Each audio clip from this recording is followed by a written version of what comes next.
शहर के नौगांव रोड में गैस गोदाम के पास 6 दिसंबर से 13 दिसंबर तक श्रीमद् भागवत महापुराण ज्ञान यज्ञ सप्ताह का आयोजन हो रहा है। कथा के 6वें दिन बागेश्वर धाम पीठाधीश्वर पंडित धीरेन्द्र कृष्ण शास्त्री महोत्सव में शामिल होने पहुंचे। महाराज श्री ने कहा कि जब हमारे जीवन के पुण्य उदय होते हैं तभी संतों के दर्शन और संतों का सत्संग प्राप्त होता है। ईश्वर की कृपा से गांधी परिवार के पुण्य उदय हुए तभी उन्हें कथा श्रवण करने का लाभ मिल रहा है।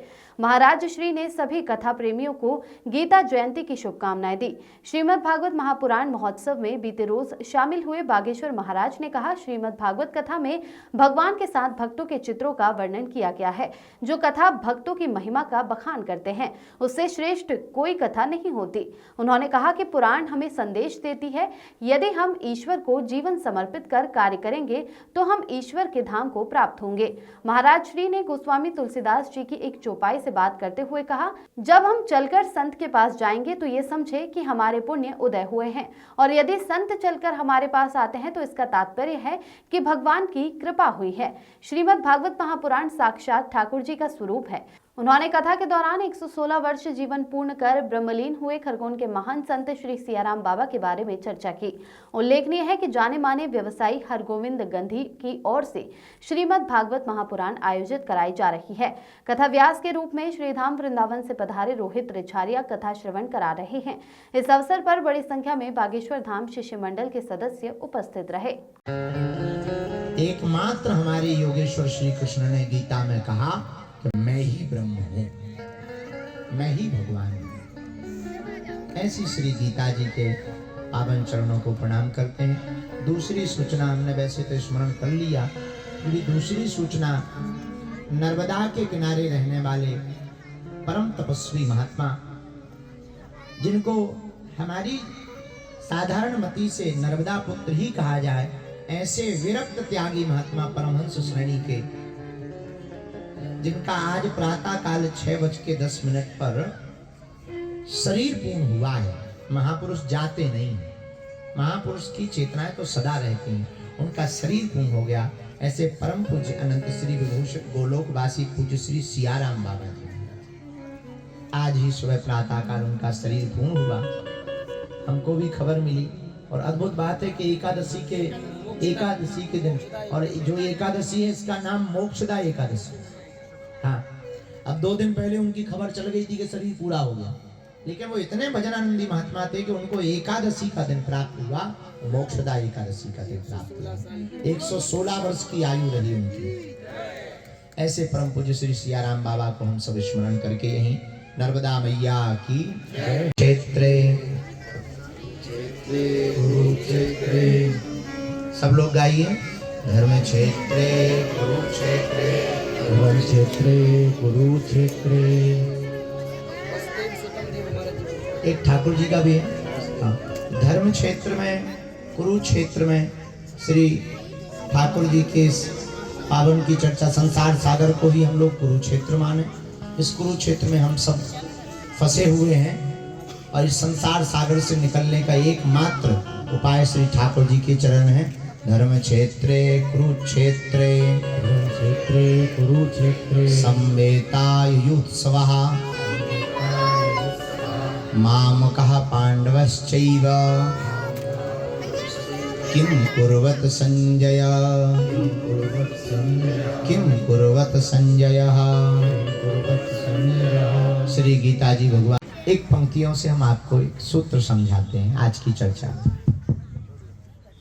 रामचरितमानस में एक जगह वर्णन गोस्वामी श्री तुलसीदास जी ने लिखा, पुण्य पुंज बिन मिलहि न संता। इसका अर्थ ये है, जब तक पुण्य उदय ना हो तब तक संत नहीं मिलते। लेकिन दूसरी बात उन्होंने बड़ी विचित्र लिख दी। आगे फिर रामायण में लिखा, बोले बिनु हरि कृपा मिलहि नहीं संता। बिना भगवान की कृपा के भी संत नहीं मिलते। तो किसी ने श्री तुलसीदास जी से पूछा कि हमको संत मिल गए, अब हम ये निर्णय कैसे लें कि पुण्य उदय होने के कारण मिले हैं या भगवान की कृपा से मिले। तब श्री तुलसीदास जी ने बहुत अद्भुत बात कही, जो गांधी परिवार के लिए बहुत अनूठी हो सकती है। गोस्वामी श्री तुलसीदास जी बोले सुनो, चलकर तुम संत के पास जाओ तो समझना पुण्य उदय हुए हैं, और संत या भगवंत की कथा चलकर तुम्हारे घर आवे तो समझना भगवान की कृपा तुम पर हुई है। भगवान की कथा घर में आ जाए। भागवत जी तो साक्षात श्री ठाकुर जी का ही स्वरूप है। गोविंद की श्याम लता भागवत के श्याममयी अक्षर अक्षर में समाई, ऐसी कथा है भागवत जी। अच्छा, भागवत जी में केवल भगवान की कथा नहीं, भागवत की इसीलिए ज्यादा चर्चा है क्योंकि इसमें भक्त की भी कथाएं, भक्त के बाद भगवान की कथाएं। पहले बहलाद जी की चर्चा आती, पहले ध्रुव जी की चर्चा आती, पहले नव योगेश्वरों की चर्चा आती, सृष्टि प्रक्रिया वर्णन की चर्चा आती है, इसके बाद में ठाकुर जी की चर्चा आती है। पहले भक्त भागवत में प्रकट होते हैं, फिर भगवान प्रकट होते हैं, इसलिए भागवत है। केवल भागवत में ठाकुर जी की कथा होती तो शायद इतनी सर्वलोक मान्य स्वीकारोक्ति नहीं होती, लेकिन इसमें ठाकुर जी के साथ साथ ठाकुर जी के लाडले भक्तों की कथा है। इसलिए तो भगवान ने, वेदव्यास जी ने जब कहा कि हमने ये रचना कर ली है, अब इसका नाम क्या रखे, तो भगवान ने पूछा नाम क्या रखा, बोले भागवत रखा है। बोले अच्छा है, अच्छा है, नाम बहुत अच्छा है। तो श्री लक्ष्मी जी की तरफ इशारा करके ठाकुर जी बोले कहो बढ़िया है, भागवत है। और श्री किशोरी जी लक्ष्मी नाम ही नहीं है, तो देवी जी को नाम नहीं है, कथाता नहीं है। वेदव्यास जी बोले नहीं नहीं, श्री किशोरी जी की भी चर्चा है, कई जगह पर है। तो श्री किशोरी जी बोली इसमें हमारा नाम ही नहीं आया सैन बोर्ड पे, पहले तो भागवत बोल लिखा है, तो हम नहीं जाएंगे ना, हमें कोई आनंद आएगा। तब श्री वेदव्यास जी को भगवान ने आज्ञा दी कि इसका नाम भागवत वर्णी थोड़ा और जोड़ो, इनका नाम आगे लिखो। तब बाद में जोड़ा गया श्री मद। श्री मतलब लक्ष्मी, मद मतलब चढ़ जाना। चढ़ जाने का मतलब तुम लोग उल्टा मत समझ लेना, तुम पे कहोगे चलो ठीक है मग्गा माता की जय हो गए।